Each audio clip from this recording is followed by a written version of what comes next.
আসসালামু আলাইকুম আব্বা, ভালো আছেন আপনি? ওয়ালাইকুম সালাম। আলহামদুলিল্লাহ আমি ভালো আছি। তা সকাল সকাল আজকে ফির তোর কি হলো? আসে তো সালাম দিচ্ছু।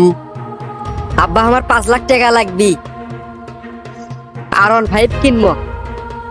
আমার যতগুলো বন্ধু বান্ধব আছে সবাই R15 চলায়, আমাকে R15 কিনে দেওয়া লাগবে আব্বা। তার জন্য আমার 5 লাখ টাকা দেওয়া লাগবে, আমি R15 যাতে কিনে আসবো। টেকা তো গাছের কোটা, টেকা চালিও আর পালু, টেকা চালি পাওয়া যায় তাই নয়? টেকা কামাই করে না কেনা? আমি ওগুলো কিছুই শুনবো না, আমার টাকা দেওয়াই লাগবে। ওগুলো টাউটমি বাদ দি, 5 লাখ টাকা পাঁচ পাইও তোকে আমি দিয়ে পাবো না। আমার কাছে টাকা আছে কিন্তু তোকে আমি দেবো না। আব্বা আপনি এটা কথা বললেন, আপনার এক বাপের এক সন্তান আমি, আর আমাকে আপনি টাকা দিবেন না? আপনি যদি কালকেই মরে যান, আপনি এলে টাকা পয়সা কেটা খাবেন? আমি ছাড়া আমাকে 5 লাখ টাকা দেওয়াই লাগবে আব্বা।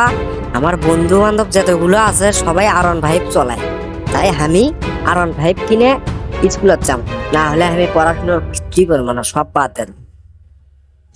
কে রে বাবা, তুই তো ঠিকই করছু রে। কালকে যদি আমি মরে যাই তাহলে আমার খাবি কিরা রে? আমার তো কোনো ভাইও নাই, আর আমার তো কোনো ভাসতে বুঝতেও নাই যে তারাই খাবি। তুই আমার একটা মাত্র সন্তান। যা, তো 5 লাখ টাকা আমি দেবো হলে কালকে, 5 লাখ টাকা একটা চেক লিখে দেবো হলে তুই যা R15 কিনে দিস না। তাও পড়াশোনা বাদ দিস না, ঠিকভাবে পড়াশোনা কর মনোযোগ দিয়ে। হ্যাঁ আব্বা আপনি ঠিক কইছেন, আপনি মরে গেলে এলে খাবি কিরা? আমি ছাড়া একমাত্র হাবি আপনার সন্তান, আমি তো এলে খাবো। তা আমার শখ হয়েছে আমি এটা R15 কিনি। সবাই আমার বন্ধু বান্ধব ফ্রেন্ড সার্কেল যেগুলো আছে সবাই R15 কিনে স্কুলে যায়, তা আমি কি সাইকেলে যাবো? এই জন্য আপনাকে আমি আজকে করলাম কথাটা। হ্যাঁ বাবা, তুই ঠিক আছিস বাবা। আয় বাবা, আমার বুকে আয় বাবা, আয়।